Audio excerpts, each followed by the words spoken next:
Hi, folks. So we left off on this passage that comes in chapter 13 of Leviathan. And now we are going to move on to chapter 14.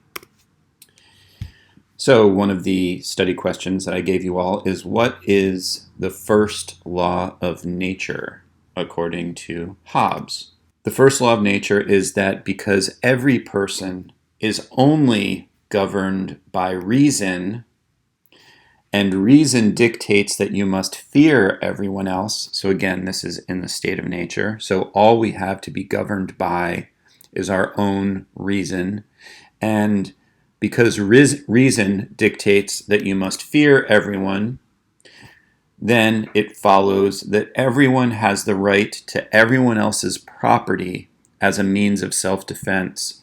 So because you have to assume that anyone else and everyone else is going to try to get to your resources, you have to be proactive and try to get their resources first. And that, according to Hobbes, is the first law of nature. So he writes, "Consequently, it is a general rule of reason that every man ought to endeavor peace as far as he has hope of obtaining it. And when he cannot obtain it, that he may seek and use all advantages of war." So, in other words, when peace is not possible, then you're living in a state of war, and therefore you must use all of the tools necessary in order to win that war. And what is Hobbes's second law of nature? It is that we are driven towards peace if there's some type of guarantee. So the first law of nature is essentially you have to kill people before they kill you.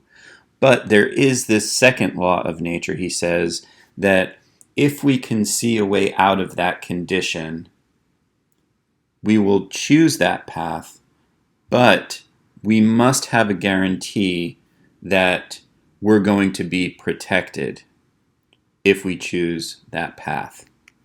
So just to review everything that we've talked about so far. So we said that for Hobbes, the state of nature is this condition in which everyone is at war with everyone else.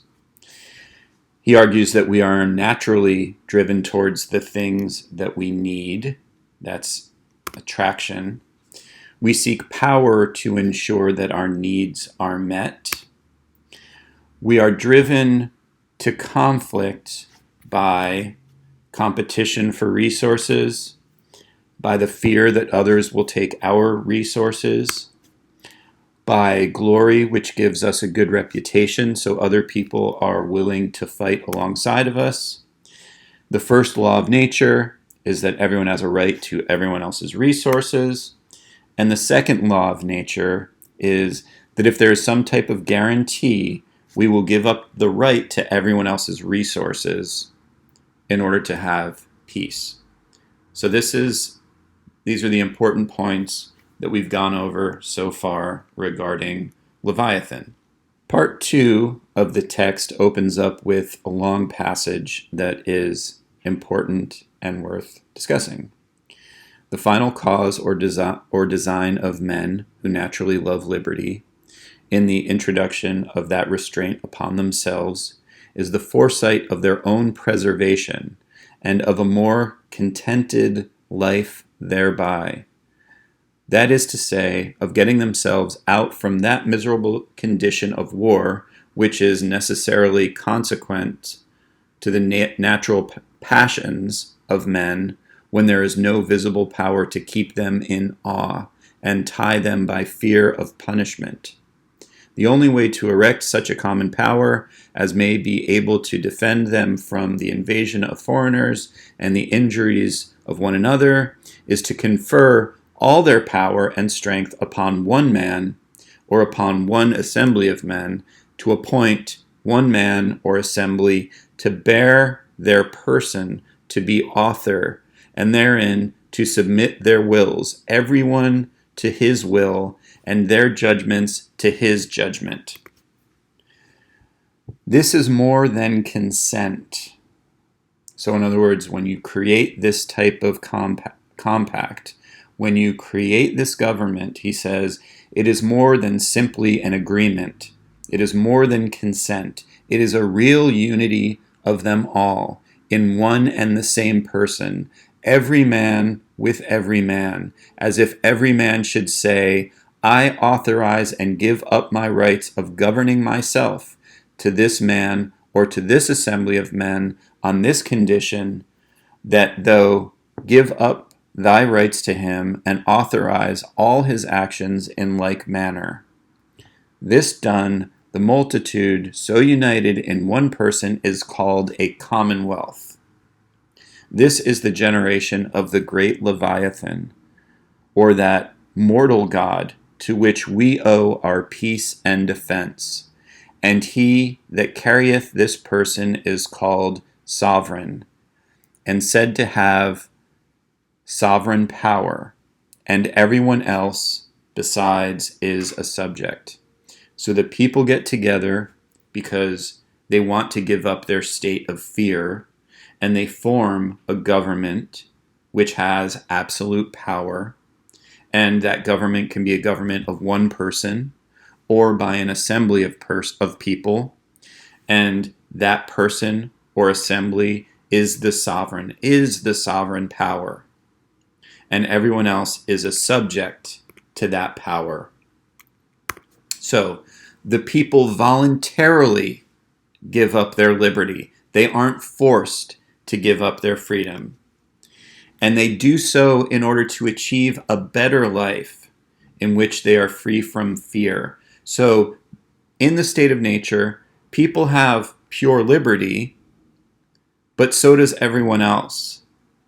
So you may have all the freedom you want in the world, but so does everyone else, and that leads to perpetual conflict and fear. So we give up that liberty in exchange to be free from fear. And what we do is we give absolute power to government, because government needs to be strong enough to ensure punishment for those who aren't going to stick to this contract.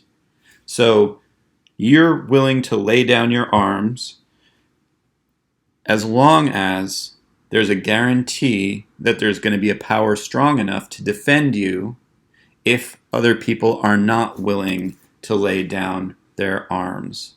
And so Hobbes refers to this as a sovereign.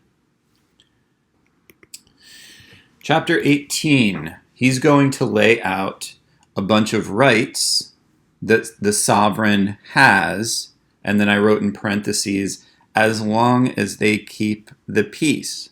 Well, that must mean that the sovereign doesn't actually have absolute power, because they can lose their power somehow.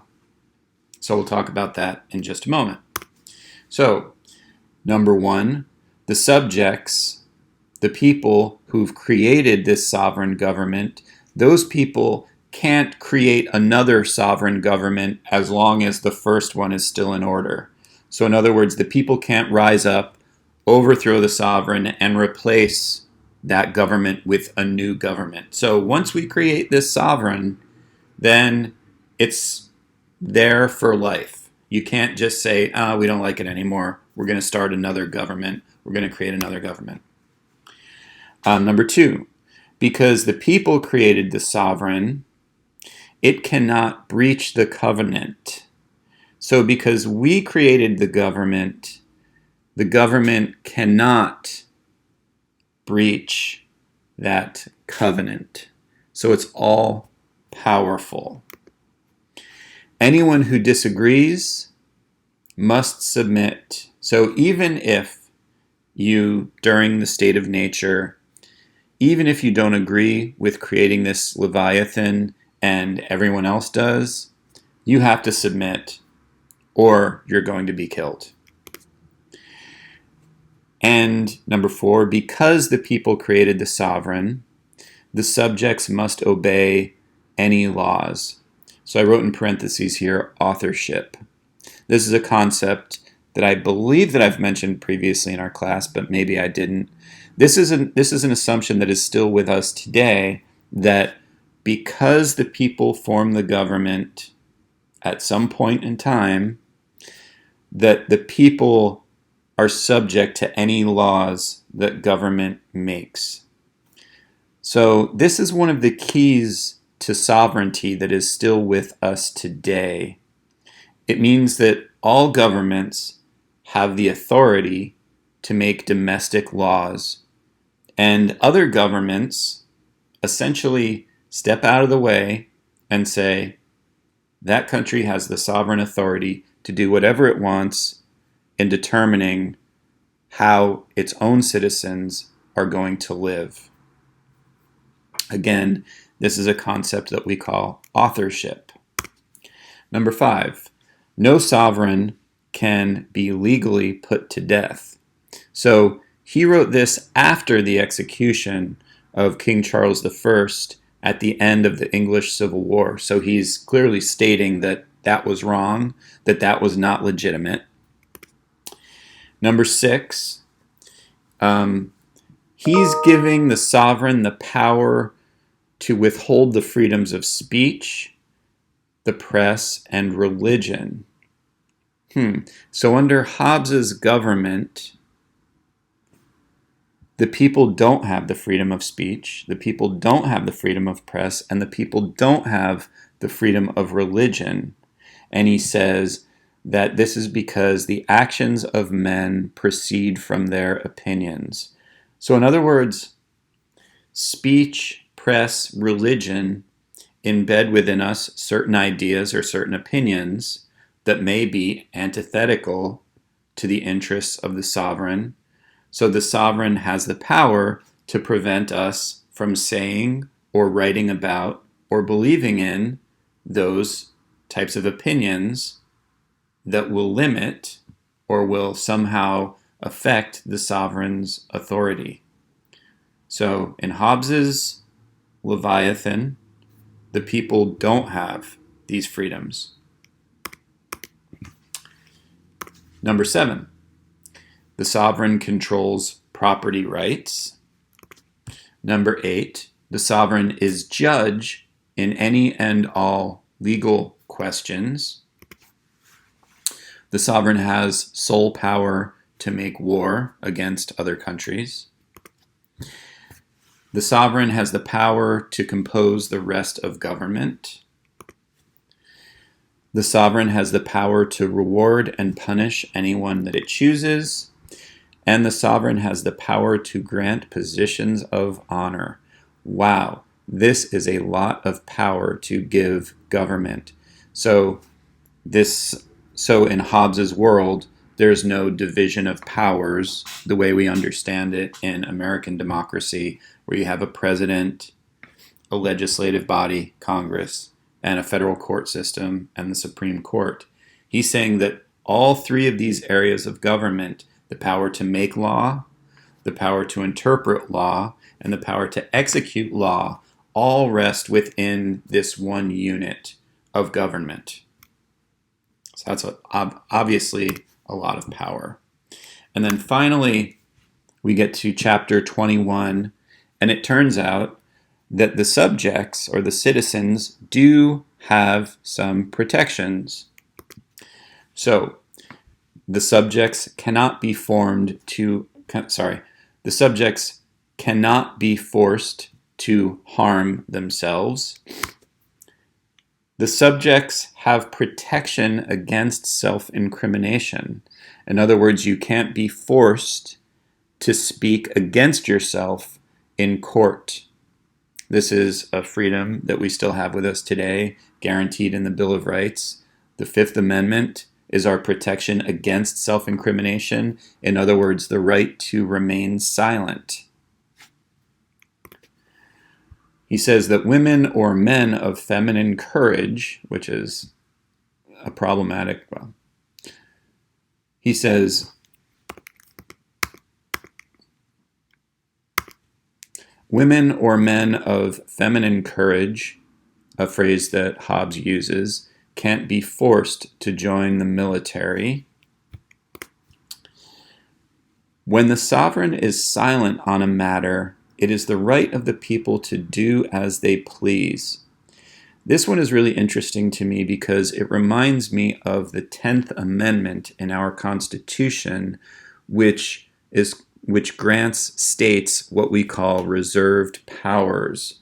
So the 10th Amendment in our Constitution, and I'm paraphrasing here, basically says that any power that's not specifically delegated to the federal government or not specifically outlawed by the Constitution is a power that's reserved for the states. So he's saying a similar thing here. Again, when the sovereign is silent on a matter, in other words, there's no law saying that you can't do this thing, it is the right of the people to do as they please. So the people have a degree of freedom here.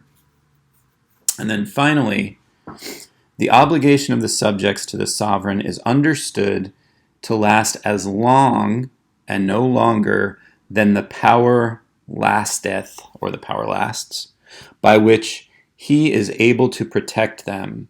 The end of obedience is protection. So in other words, we make this social contract, we form government, and the only thing that we ask of government is that it protects us from each other. And if government can no longer do that, then the people have the freedom to dissolve government. So if government can't protect us from each other, then the power of government is over, he says. And that's a pretty important detail in Leviathan.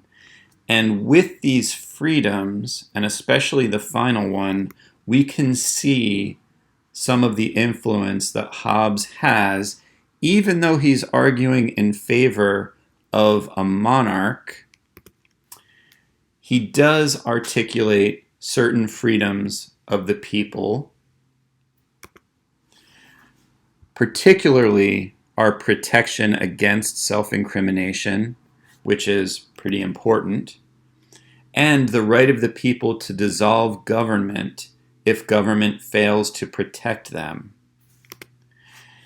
So this, you could argue, is challenging the assumption of the right of lineage, or what we call the divine right of kings, to give power to their children. He's saying that if that person who becomes the monarch can't live up to this social contract, that it's okay for the people to actually dissolve that contract. So he's saying that you need to have this all-powerful government, but there are limits to that this government can't just come from nowhere. It can't just be the king's firstborn son if that firstborn son can't live up to the social contract. So that's certainly a step forward towards what we have today in the idea of liberal democracy, which we're going to be discussing when we talk about our next author, John Locke. So he's also important because he articulates the justification for legitimate government. So he's showing that though there's this argument for government having absolute power, he's showing that you need to actually justify that power in order for it to be legitimate. So he sees, we can agree with Hobbes on a whole number of arguments that he makes, but clearly he's smart enough to see that there's this rise in demand for democracy, and that times, during his time, are changing. And along with those changes, government can't just impose its will upon everybody without there being legitimacy for that government. It won't last. You need to actually have an argument in order to an argument to justify the legitimacy of government. So this is going to take us again towards the direction of liberal democracy, which we're going to talk about with our next author. And with that, I will say farewell until next week. Be well.